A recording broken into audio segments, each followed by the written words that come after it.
नमस्कार, स्वागत है आपका विद्या लाइव के इंटरव्यू सेक्शन में। आज मैं आपको एक ऐसे बहुमुखी प्रतिभा के धनी व्यक्तित्व से मिलवाने वाला हूं जो एक सीनियर आईएएस ऑफिसर हैं। अभी वो additional chief secretary Nagaland, government of Nagaland और साथ ही नागालैंड हाउस के चीफ रेसिडेंट कमिश्नर हैं। वो एक लेखक हैं, वो एक स्क्रिप्ट राइटर हैं, वो अभिनेता हैं, वो गायक हैं। सबसे पहले तो सारे दर्शकों को मेरा प्रणाम और विद्या लाइव को खास करके बहुत बहुत धन्यवाद। इसने मौका दिया मुझे आप लोगों के सामने आने का, तो तहे दिल से मैं धन्यवाद देता हूँ। बहुत सारे जो बॉलीवुड मूवीज़ हैं, चाहे वो भोजपुरी मूवीज़ हों, चाहे वो गायन हो, भोजपुरी गाने हों, चाहे इसमें हो, इसके बाद एक ऐसा प्रेशर जॉब है आपका, ड्यूटीज़ हैं जिसको पूरा करना होता है। ये सारा मैनेज कैसे करते हैं? देखिए, आईएएस में आने के बाद हर लेवल पर, हर पोस्टिंग में वर्क प्रेशर तो रहता ही है। बिल्कुल, क्योंकि आईएएस में पब्लिक इंटरेक्शंस बहुत है। आप लोगों से मिलते हैं, उनकी समस्याओं को सुनते हैं, सुलझाने की कोशिश करते हैं, सक्सीड भी करते हैं। इसके अलावा गवर्नमेंट के बहुत सारे प्रोग्राम्स हैं, योजनाएं हैं जिसको आप चलाते हैं, कार्यान्वित करते हैं, ग्रास रूट लेवल पर करते हैं। पॉलिसी में आप रहते हैं, पॉलिसी फॉर्मुलेशन में रहते हैं, तो आपका काम करने का दायरा बहुत ज़्यादा होता है। तो हर दिन वर्क प्रेशर तो रहता ही है, लेकिन साथ ही साथ हमारा ये कहना है और ये मानना भी है कि अगर आपके अंदर कोई पैशन है, अगर आपने कुछ ऐसी चीज़ जिसको आप फॉलो करना चाहते हैं जो आपके इंटरेस्ट एरिया में है, चाहे वो स्पोर्ट्स हो या एंटरटेनमेंट हो या लेखन हो, किसी भी क्षेत्र में हो, तो आप अपने लिए समय निकालें। समय निकाल करके अगर आप कुछ कंट्रीब्यूट करते हैं उस क्षेत्र में, तो आपको खुशी मिलेगी और आपकी एफिशिएंसी भी वो बढ़ाता है, क्योंकि ये आपको मानसिक एक खुशी देती है। हमारा प्रयास यही रहता है कि हर चीज़ को बैलेंस लेके चलो, जितना बैलेंस आप कर सकते हो, क्योंकि प्रोफेशनल लाइफ पर कॉम्प्रोमाइज़ नहीं होना चाहिए।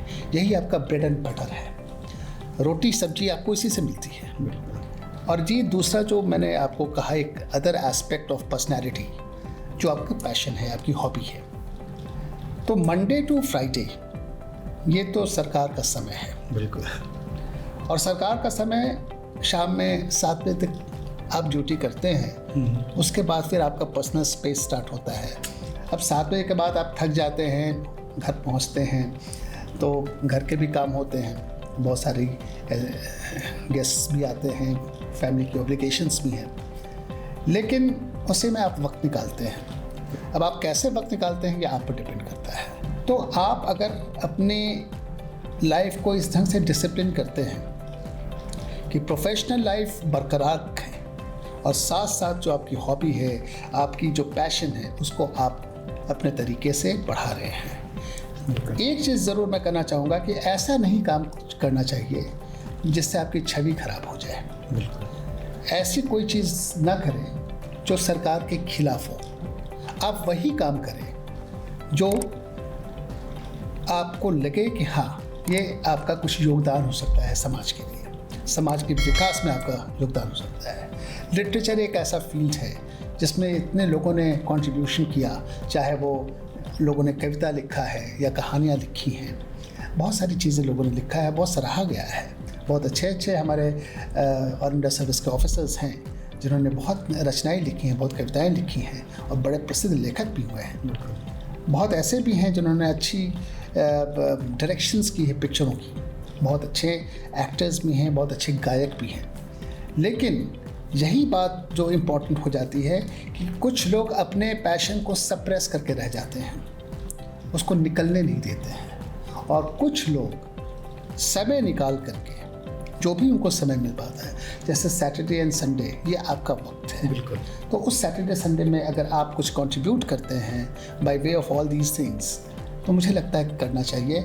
ये आपके ओवरऑल पर्सनालिटी को डेवलप करता है, एक अच्छा संदेश भी देता है, यंगस्टर्स को भी बहुत अच्छा संदेश देता है कि आप सिर्फ सर्विस के ही एक बाबू नहीं रहे, रादर आप में अगर कुछ भी एक्स्ट्रा है, जिसको कहते हैं ना synergy, x plus x is not equal to 2x, rather 3x. तो वो जो एक्स्ट्रा फैक्टर है x का, दिस इज योर सिनर्जी। तो कुछ आप एक्स्ट्रा दें तो मुझे खुशी होती है, इसलिए मैं x देता हूँ। ऐसी क्या चीज़ है जो इतने लाखों लोग सालों से इस सर्विस को पाना चाहते हैं? देखिए, सरकार की सेवा अगर आप देखें तो हिंदुस्तान में Indian administrative service, Indian police service, ये दो ऐसी सर्विस है खास करके जो कि स्टेट स्पेसिफिक है, जिसमें आपको कार्डर अलॉट होता है। एक फॉरेस्ट सर्विस भी है जो कि सिविल सर्विसेज में नहीं आता है, उसकी अलग से परीक्षा होती है, यूपीएससी कंडक्ट करता है, उसमें मैं भी था उसमें। तो ऑल इंडिया सर्विस एक ऐसी आपको अपॉर्चुनिटी देती है जो कि बहुत सर्विस आपको नहीं देती है, जो इसको अलग कर देती है। एज अ डिस्ट्रिक्ट मैजिस्ट्रेट और as a sub divisional magistrate और as a commissioner in the field, चाहे आप आईएएस में हो चाहे आईपीएस में हो, तो आपकी इंटरैक्शंस होती है, तो लोग को आप समझते हैं। और अगर आप क्रिएटिव हैं, अगर आपको लगता है कि इसमें आपके इन्वॉल्वमेंट से इनकी समस्या सुलझ सकती है, तो गवर्नमेंट आपको कंप्लीट फ्रीडम देती है, आपको इतना पावर रहता है। अगर आप पावर को सही यूटिलाइज करते हैं तो आप किसी के जीवन को बदल दे सकते हैं। मैंने ये खुद एक्सपीरियंस किया है। बहुत फ़र्क लाता है अदर सर्विसेज से। अदर सर्विसेज क्या है? डिपार्टमेंटल सर्विसेज हैं, वो जाके वहाँ जैसे कस्टम से, इनकम टैक्स से, रेलवे से, तो उनकी सीमा इसको कहते हैं ना कि वो लिमिटेड दायरे में काम करते हैं, वो टेक्निकल लोग हैं। इसी के लिए आईएएस को एक जर्नलिस्ट ऑफिसर के रूप में लिया जाता है। पुलिस को और आईएएस को खास करके हम लोग की इंटरैक्शंस पब्लिक होती है। बिल्कुल, जैसे एक पॉलिटिकल इंटरैक्शंस होती हैं, सब नेता लोग आपको जानते हैं, मुख्यमंत्री साहब आपको जानते हैं, गवर्नर साहब आपको जानते हैं। और नागालैंड जैसे प्रदेश में, जो कि छोटा प्रदेश है, वहाँ आपको कौन नहीं जानता है? हर आदमी जानता है एक दूसरे को। आपकी एक्सेस बहुत क्लियर होती है, बहुत ईजी एक्सेस मुख्यमंत्री से मिलने की। बड़े बड़े प्रदेश में तो आप मुख्यमंत्री से मिल ही नहीं सकते हैं, और मुख्यमंत्री साहब भी कितने लोग का नाम याद रखेंगे। यहाँ तो एक एक ऑफिसर को हमारे मुख्यमंत्री जानते हैं, बाय नेम, बाय फेस। तो ये बहुत बड़ा एडवांटेज है। ये एडवांटेज है वहाँ पे कुछ काम करने के लिए। सेवा भाव अगर जिसके अंदर है वो करने के, और इतना पार होने के बाद वो करना ज़्यादा आसान होता है। अगर पावर का दुरुपयोग नहीं होना चाहिए। बहुत ऐसे भी एग्जाम्पल्स आए हैं जो लोग मिसयूज ऑफ पावर किए हैं, जिससे बदनामी होती है। एक लॉ अबाइडिंग, हाँ, आप वो करो ना। आपको भगवान ने एक मौका दिया है काम करने के लिए, आपको पद दिया है, तो उस पद की एक गरिमा है, तो उस पद को आप जस्टिफाई करो, एक अच्छा काम करो। मौका दिया है और आप कर सकते हो। जो लोग यूपीएससी सिविल सर्विसेज की तैयारी करना चाहते हैं, उनको कब से शुरू करना चाहिए तैयारी? कैसे, आपको क्या लगता है, आपने कब की थी और उनको कब करना चाहिए शुरू? कब करना चाहिए ये इम्पोर्टेंट ज़रूर है, लेकिन उसके पहले एक फैमिली इन्वॉल्वमेंट बहुत इम्पोर्टेंट होता है। जैसे मैं टीचर्स फैमिली को बिलोंग करता हूँ। फादर, मदर, बड़े चाचा, चाची, दादा, ये सब लोग टीचिंग प्रोफेशन में थे। तो अगर आप शिक्षक के बेटे हैं या बेटी हैं तो पढ़ाई लिखाई का माहौल रहता है। और शिक्षक लोग तो ऐसे ही थोड़े स्ट्रिक्ट होते हैं, डिसिप्लिनरी होते हैं, तो वो गड़बड़ नहीं करने देंगे आपको। गलत रास्ते पूरा करना ही पड़ेगा। गलत रास्ते में तो आप नहीं जाएंगे, इतना तो श्योर है। अब है कि मोटिवेशंस किधर से आती है। हमारे केस में हमारे पेरेंट्स ने कहा था कि सब लोग जो कि टीचिंग प्रोफेशन में थे, तो तुम लोग ट्रैक चेंज करो, ट्रेडिशन चेंज करो। जैसे हम दो भाई हैं, मेरा जुड़वा भाई भी है और एक मेरी बहन है। तो मेरा जुड़वा भाई भी आईपीएस ऑफिसर है राजस्थान में, और मैं हूँ, और मेरा बहनोई भी है, वो भी इनकम टैक्स में है, चीफ कमिश्नर, अभी जस्ट रिटायर किया है। मेरी बहन भी बहुत अच्छी लेखिका है, फादर मदर दोनों प्रसिद्ध साहित्यकार। कहने का मतलब कि फैमिली इन्वॉल्वमेंट बड़ा इम्पॉर्टेंट रोल प्ले करता है। तो पेरेंट्स की मोटिवेशन थी नंबर 1 कि आप लोग एक सरकारी सेवा में आए, जिसके लिए मेहनत किया तो मेरी किस्मत में लिखा था, मैं आ गया इसमें। ऑफ कोर्स इसके पहले मैंने बहुत सारी सर्विसेज की हैं, इंडियन स्टैटिस्टिकल सर्विस में था, इंडियन फॉरेस्ट सर्विस में था, इंडियन रेलवे ट्रैफिक सर्विस में था, फिर IAS में आया। तो UPSC की तो सारी परीक्षाएं मैंने क्लियर की थी अपने ज़माने में, शायद ही कोई परीक्षा बची थी जो मैंने नहीं किया था। तो थोड़ी किस्मत भी साथ देनी चाहिए, और हमेशा मैं इस बात को कहता हूँ कि स्टूडेंट्स तो बहुत अच्छे होते हैं, लेकिन जो 3 घंटा एग्जामिनेशन हॉल में आप बेस्ट जो देंगे, जो आप बेस्ट परफॉर्म करते हैं, वही मैटर करता है। वो आपको आपकी इंटेलिजेंस अपनी जगह होती है, एक बेसिक इंटेलिजेंस तो सब में होती है, लेकिन आप कैसे उस 3 घंटे को आप ट्रांसलेट करते हो सक्सेस में, वो सबसे इम्पोर्टेंट है। तो ये जो टाइमिंग, जैसे क्योंकि बोलते हैं, कुछ लोग बोलते हैं कि नहीं, क्लास 10 से 12th से ग्रेजुएशन के बाद से एक दिमाग में बना के चलना चाहिए अगर आप IAS की तैयारी कर रहे हो। देखिए, आपने कब शुरू की थी और आप क्या सजेस्ट करते हैं स्टूडेंट्स को?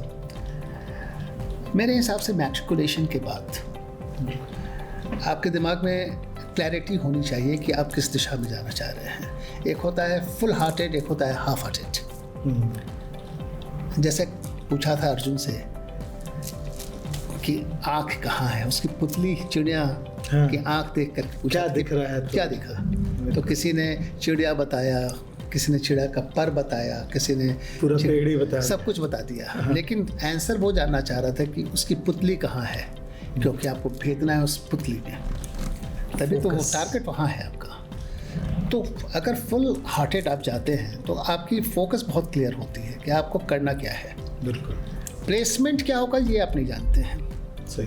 किस सर्विस में जाएंगे ये आप नहीं जानते हैं, क्योंकि मैं डेस्टिनी में बहुत बिलीव करता हूँ। ये सब करने के बाद जहाँ का दाना पानी लिखा रहता है, आदमी वहीं चला जाता है, लेकिन लगन, परिश्रम, मेहनत, ये तो मस्ट है। इसका कोई ऑल्टरनेटिव नहीं है, कोई विकल्प ही नहीं है। आप मेहनत करेंगे तभी आप कुछ पाएंगे, लेकिन इसका ये मतलब नहीं होता है कि बस मेहनत कर ले। अरे ऐसे कुछ हो सकते हैं सेलेक्ट हो जाते हो, कम मेहनत करके भी लोग आते हैं, कुछ लोग चले आते हैं, बट मैं श्रोताओं को यही कहना चाहूँगा कि लगन, परिश्रम, मेहनत में कभी कभी कमी नहीं करना। कोई शॉर्टकट नहीं है उसका, कमी मत करना। जितना तुम मेहनत करोगे तुमको फल मिलेगा उसका, और ये बहुत इम्पॉर्टेंट है। आप डिवोट करते हैं, टाइम देते हैं इस एग्जामिनेशन के लिए, 15-16 घंटा आप पढ़ते हैं।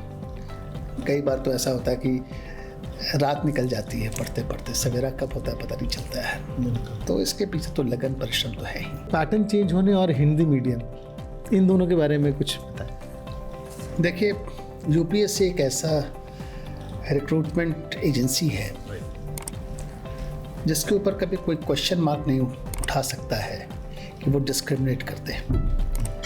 आप हिंदी भाषी हैं या अंग्रेजी भाषी हैं, ये मैटर नहीं करता है, क्योंकि विद्वान लोग आपके पेपर्स को चेक करते हैं।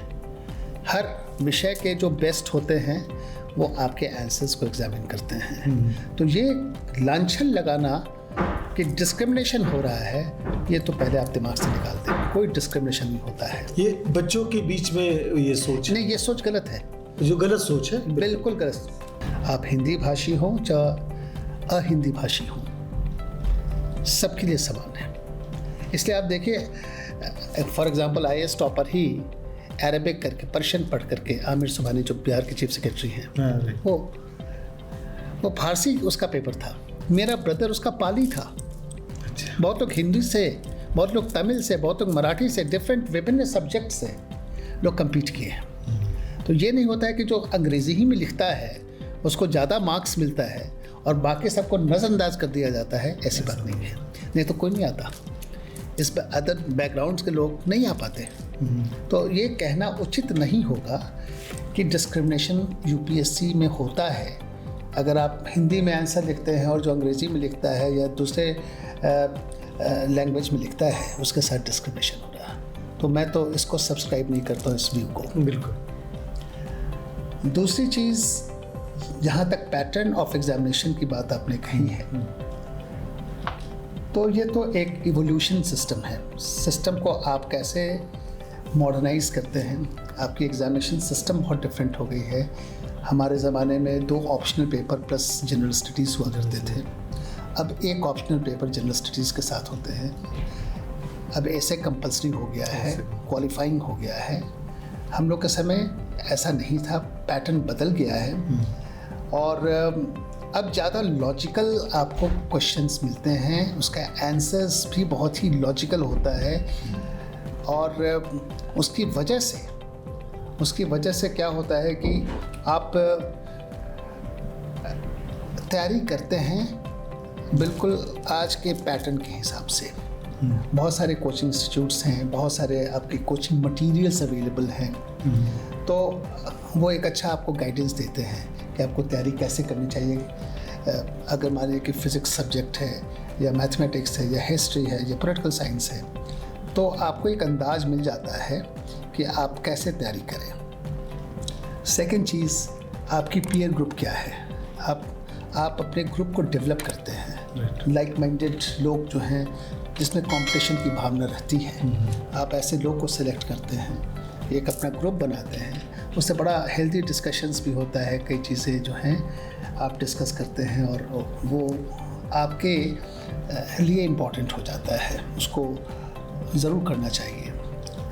तीसरा, आज के एग्जामिनेशन में क्या है कि you have to be well versed and up to date. ये नहीं है कि अब जैसे वॉर यूक्रेन में हो रहा है, चाहे अभी इजराइल और हमास के बीच में हो रहा है, क्वेश्चंस एक्सपेक्टेड हैं, लेकिन अब ये क्वेश्चन का वो हम लोग के ज़माने में होता था कि बड़ा स्ट्रेट क्वेश्चंस आता था। अब है कि क्वेश्चंस बहुत ही इंटेलिजेंट वे में वो ट्विस्ट किया, वो बनाया जाता है उसी हिसाब से, ताकि आपकी लॉजिकल आंसर्स निकले।